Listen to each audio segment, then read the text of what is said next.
할렐루야. 아멘. 사랑하는 성도 여러분, 오늘은 대림절 넷째 주일입니다. 오늘도 하나님 앞에 나와서 신령과 진정으로 예배드리는 여러분 모두에게 주님이 함께 하셔서 하늘의 큰 은혜로 채워주실 줄로 믿습니다. 이제 4일이 지나면 성탄절입니다.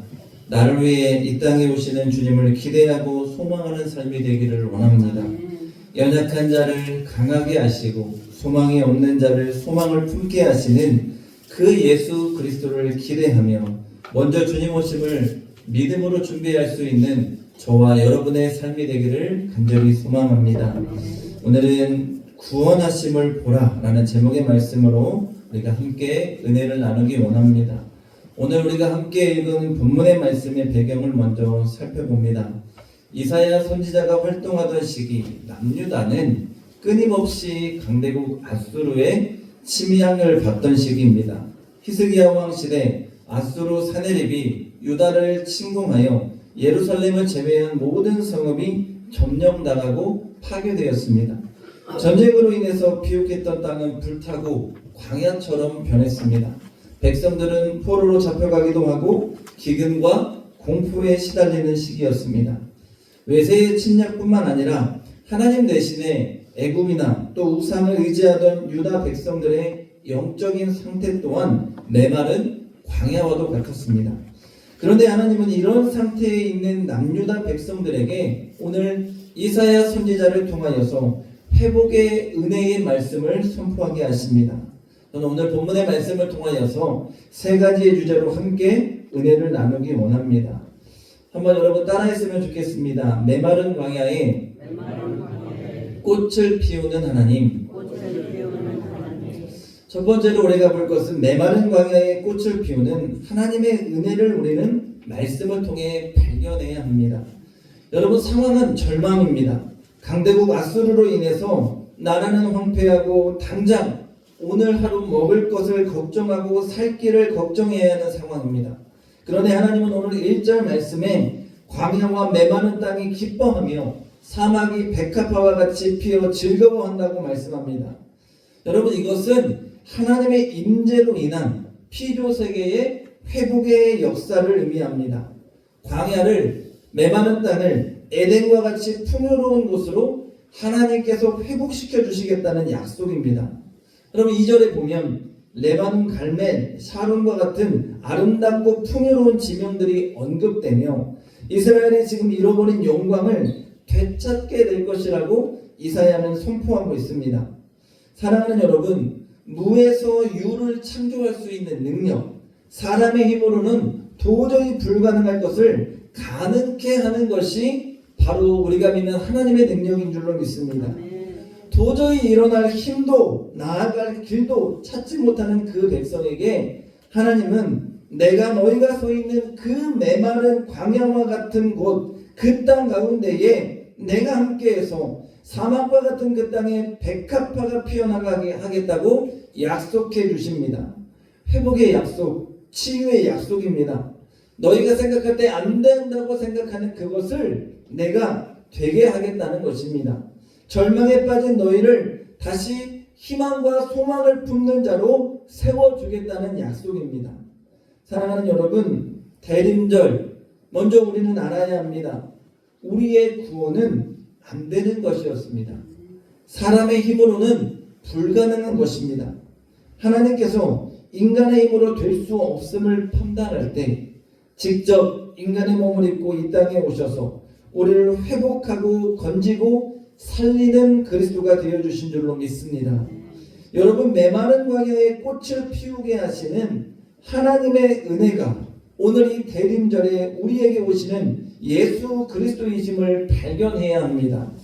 이 땅의 죄악의 모습, 영적으로 침체된 모습, 이 모습 가운데 하나님은 사람으로 희망을 찾지 못하고 사람으로는 회복의 길을 얻지 못함을 아시고 자신의 하나밖에 없는 독생자 예수 그리스도를 친히 우리에게 보내주신 것입니다. 스스로가 성육신하여 우리를 향한 당신의 뜻과 사랑을 보여주셨습니다. 이것이 오늘 우리가 누리는 하나님의 은혜임을 알아야 합니다. 여러분 주님의 이 땅에 오시는 그 놀라운 은혜는 내가 어떤 일을 행해서 얻은 것이 아닙니다. 내가 대단하고 내가 의롭고 내가 뛰어나기 때문에 하나님이 나를 위해 오시는 것이 아니라는 것입니다. 나는 할 수 없다고 손을 들었는데, 나는 내 죄악을 이길 수 없다고, 나는 이 세상을 이길 수 없다고 손을 들었는데, 하나님은 그런 나를 불쌍히 여기셔서 예수 그리스도를 보내주신 것입니다. 우리는 그 은혜를 받음으로 구원을 보게 되었습니다. 우리는 그 은혜를 맛봄으로 죄악의 삶에서 의로운 하나님의 자녀로 이 땅 가운데서 하나님의 나라를 꿈꾸는 자가 되었습니다. 황폐하고 메마른 이 죄악된 이 땅에서 백합화가 피듯이 주님의 사랑 안에 거하며 우리의 진정한 자유와 사랑과 기쁨을 하나님 안에서 누리는 자가 된 줄로 믿습니다. 이것이 바로 여러분 은혜입니다. 여러분 주님이 주시는 은혜를 우리는 누려야 하는 줄로 믿습니다. 그리고 내가 받은 그 사랑과 은혜를 이 죄악의 세상 가운데에서 자랑하고 간증해야 합니다. 그래서 나뿐만 아니라 아직도 절망 가운데 있는 사람들, 아직도 세상의 죄악 가운데 머물고 있는 그 사람들, 아직도 죽어가는 그 영혼들이 나를 위해 오시는 그 예수 그리스도를 만나서 회복되고 치유되고 살아나며 구원의 영광을 보게 되어야 할 줄로 믿습니다. 또한 여러분, 우리는 절망을 소망으로 회복시켜 주시는 그 은혜를 기억해야 합니다. 혹 우리의 인생에, 여러분의 인생 가운데 광야와 같은 시기를 보내는 분들이 계실 것입니다. 여러분, 이 광야는 인생 가운데에 예고도 없이 찾아옵니다. 때로는 질병으로, 때로는 경제적인 문제로, 때로는 관계적인 문제로, 영적인 침체로 우리를 황폐하게 만듭니다. 그러나 여러분, 하나님을 붙드십시오. 하나님을 믿으십시오. 사람을 보고 세상을 보는 인생이 아니라 나를 위해 친히 독생자 예수님도 내어주시는 하나님의 사랑을 바라보십시오.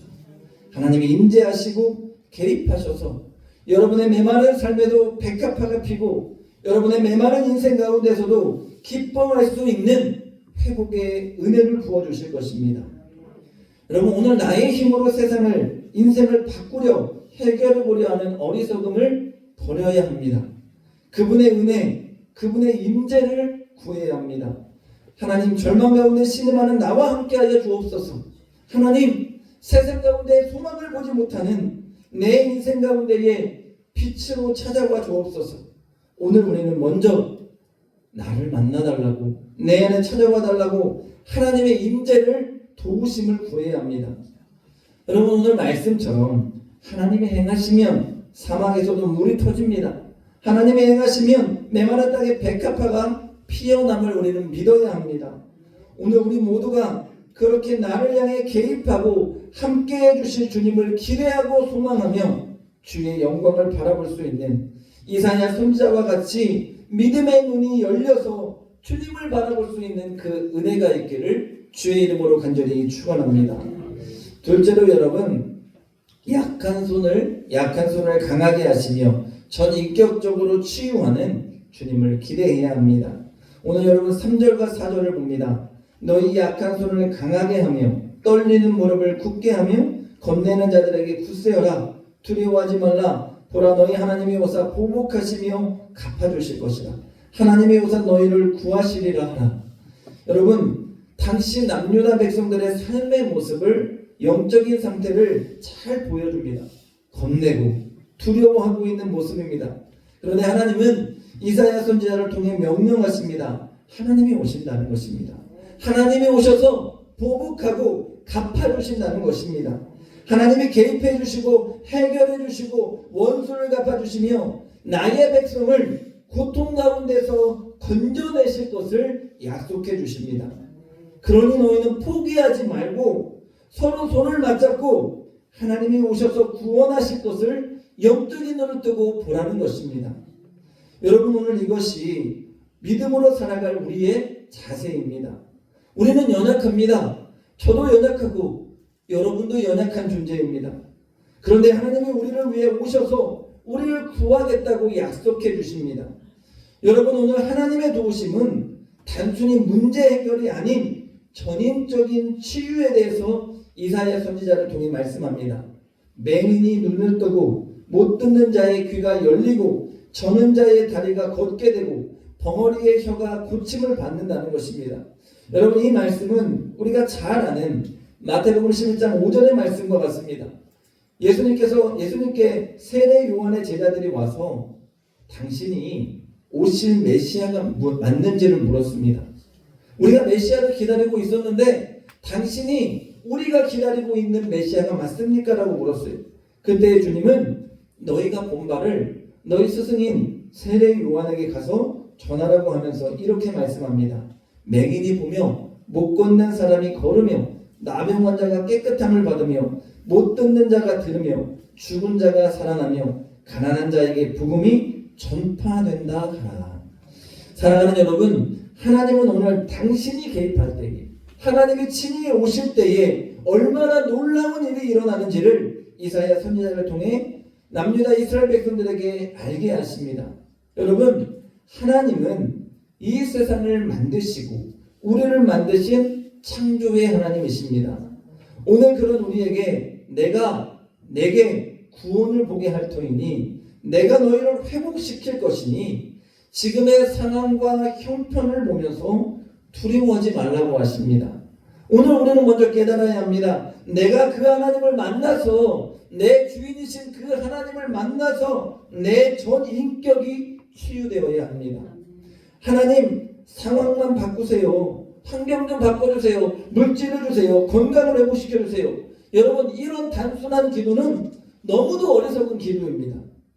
내가 먼저 약한 자임을 깨닫고 그 주님을 만나서 강한 믿음의 사람으로 내가 새롭게 거듭나야 합니다. 내가 회복되면, 내가 살아나면 그 다음은 주님이 일하실 것입니다.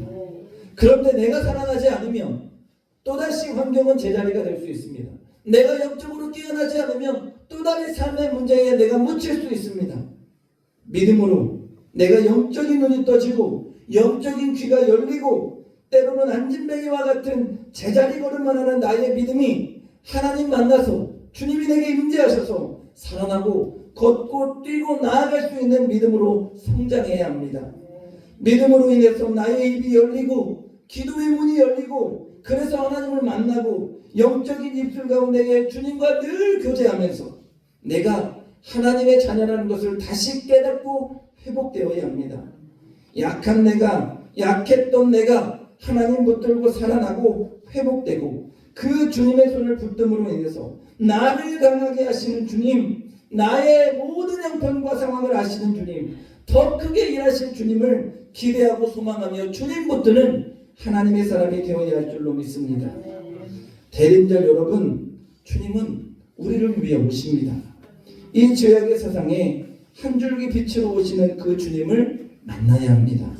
내가 그 주님을 만나서 내 영적인 삶, 전 인격적인 치유가 일어나야 합니다. 세상이 치유하지 못하고 살리지 못하는 나는 하나님이 살리십니다. 세상이 해결하지 못하고 내가 해결하지 못하는 그 문제와 상황은 하나님이 하십니다. 왜요? 우리는 하나님의 것이기 때문입니다. 나를 하나님이 사랑하시기 때문입니다. 하나님이 나를 만드시고 하나님이 지금도 나를 사랑하셔서 내 인생 가운데 개입하시고 임마누엘로 함께 하시는 하나님이시기 때문입니다. 여러분, 그 하나님을 붙들고 약한 내가 강하게 되는 그 은혜를 누릴 수 있는 사랑하는 우리 맹상교회 모든 성도들이 될 수 있기를 주님의 이름으로 간절히 축원합니다. 셋째로 여러분, 이제는 우리가 거룩한 길을 걸어가는 기쁨의 순례자가 되어야 합니다. 이것이 바로 저는 구원받은 성도의 정체성이며 삶의 방향이라고 믿습니다. 여러분, 오늘 8절 말씀을 보세요. 그 길은 거룩한 길이라. 깨끗하지 못한 자는 지나가지 못하겠고 오직 구속함을 입은 자들을 위하여 있게 될 것이다. 또한 9절에 사자가 없고 사나운 짐승이 그리로 올라가지 아니하므로 오직 구속함을 받은 자만이 그리로 행할 것이라고 합니다. 그렇게 그 길을 걷는 자들은 희락을 띠고 기쁨과 즐거움을 얻으리니 슬픔과 탄식이 사라지리로다. 이사야 선지자는 선포합니다. 오늘 여러분, 우리가 걷는 길은 믿음의 길입니다. 우리는 세상을 살되 세상의 길을 걷지 않는 자가 되어야 합니다. 세상 길에 방황하는 자가 되면 안 됩니다. 오늘 우리는 시온의 대로 믿음의 길을 걸어가는 순례자입니다. 이 길은 오직 거룩함으로 주님과 같은 거룩함을 품고 살아갈 때 가능합니다. 내가 주님 닮아갈 때 가능한 것입니다. 내가 주님을 따라갈 때 가능한 것입니다. 그 예수와 동행하는 이 길에는 슬픔과 탄식이 달아나고 영원한 희락을 머리에 쓰고 그 길을 걸어가는 기쁨의 삶을 살아내게 되는 것입니다. 또한 여러분, 그 길을 걸을 때에, 이 믿음의 길, 거룩한 길을 우리가 걸어갈 때에 사나운 짐승이 없다고 합니다. 이는 뭐예요? 안전한 길이 된다는 것입니다. 왜 그렇습니까? 하나님과 함께 걷는 길이기 때문입니다. 전능하신 하나님이 함께 하시기 때문입니다. 오직 구속함을 받은 자들이 걷는 그 길에는 언제나 하나님이 함께 하시며 우리를 강하게 지켜주십니다. 오늘 그 길에는 기쁨과 즐거움이 가득하다고 합니다. 여러분, 오늘 예수 믿는 이 길이 기쁨이요 즐거움이어야 합니다. 여러분, 신앙생활하는 이 하루하루의 삶이 행복해야 합니다. 세상을 바라보고 나의 환경과 형편을 바라보면 아프고 슬프고 화나고 걱정되고 그렇게 됩니다. 그런데 예수님과 함께 걷는다고 생각하며 이 믿음의 길을 걸어갈 때에 주님이 나를 지켜주시는 길이라고 믿으면 모든 근심, 걱정, 염려, 두려움이 사라지게 되는 줄로 믿습니다. 왜 그렇습니까? 여러분, 나를 온전케 하실 주님이 계시기 때문입니다. 주님이 또한 나와 함께 하여 주셔서 나를 사랑해 주시며 구원의 감격과 기쁨이 내 안에 있기 때문에 세상의 어두움이 우리의 마음을 삼키지 못하게 되는 줄로 믿습니다. 여러분, 그러니 그 거룩한 길, 믿음의 길을 주님과 함께 걸어가며 주님이 주시는 그 기쁨을, 영원한 기쁨을 잃지 않기를 주의 이름으로 간절히 축원합니다. 사랑하는 여러분, 대림절입니다. 오늘 나는 지금 어떤 길을 걸어가고 있습니까? 여러분, 어떤 모습으로 주님을 기다리며 이 믿음의 길을 걷고 있습니까? 끊임없이 걱정과 염려가 멈추지 않는 이 세상의 길에서 우리가 방황하고 있지는 않습니까? 여러분, 우리가 가는 길은 믿음의 길, 구원의 길, 순례자의 길입니다. 주님이 가신 그 십자가의 길, 고난이라고 하지만 우리는 믿음의 길을 우리 주와 함께 걷기에 기쁨으로 걸으며 나의 영원한 집, 하나님의 예수님이 준비하신 나의 영원한 집을 바라보는 소망을 품고 이 땅을 살아가야 할 줄로 믿습니다. 세상의 걱정과 염려에 흔들리지 마십시오. 나의 환경의 형편에 내 마음을 빼앗기지 마시고 내가 가는 그 길을 바라보시고 온전히 그 길을 걸어갈 수 있는 저와 여러분의 믿음의 삶이 되기를 간절히 소망합니다. 말씀을 여러분 정리합니다. 여러분, 하나님은 광야를 에덴으로 약한 자를 용사로 바꾸시며 방황하며 실패한 자를 거룩한 순례자로 바꾸시는 하나님이십니다. 오늘 우리가 그 하나님의 구원을 바라보기 원합니다. 지금 내 앞에 광야, 지금 나의 삶의 황폐함을 보지 말고 나를 위해 오시는 주님을 바라보십시오. 전능의 주님, 살리는 주님, 구원하시는 하나님을 바라보는 이 대림의 절기가 되기를 원합니다. 여러분, 오늘 약하고 절망한 나에게 하나님이 구원하신다는 이사야 선지자의 선포의 말씀을 붙잡고 희망과 소망의 삶을 살아내며 나만이 아니라 지금 약한 자, 무릎이 떨리는 형제자매가 있다면, 나의 이웃이 있다면 하나님이 오십니다. 하나님이 개입하실 것입니다. 하나님이 살리실 것입니다. 하나님이 구원하실 것입니다. 선포하고 격려할 수 있는 우리의 믿음이 되기를 원합니다. 오늘 우리가 그 주님을 만나서 연약한 우리의 모든 것들이 전 인격적으로 치유되며 하나님의 구원을 온전히 바라보고 이 길, 주님이 가르치는 구원의 길, 믿음의 길, 십자가의 길을 걸으며 세상에 줄 수 없는 기쁨을 누리는 우리 맹사교회 모든 성도들의 삶이 될 수 있기를 주님의 이름으로 간절히 축원합니다. 축원합니다. 기도하겠습니다. 걸어가신 하나님 감사합니다. 복된 주일을 허락하시고 대림절 넷째 주일 하나님 앞에 나와 주의 말씀을 듣고 은혜 누리게 하시니 감사합니다. 구원하심을 보라. 하나님이 개입하신다. 하나님이 나를 향해 오심을 바라보며 주님이 이루실 일들을 기대하고 소망할 수 있는 믿음 갖게 하여 주옵소서. 오늘도 나의 삶과 형편을 바라보지 않게 하시고 나의 삶에 개입하셔서 일하실 주의 구원을 바라보며 주께 영광 돌리고 찬송할 수 있는 믿음으로 이 길을 걸어가게 하여 주옵소서. 감사드리며 예수님의 이름으로 기도합니다. 아멘.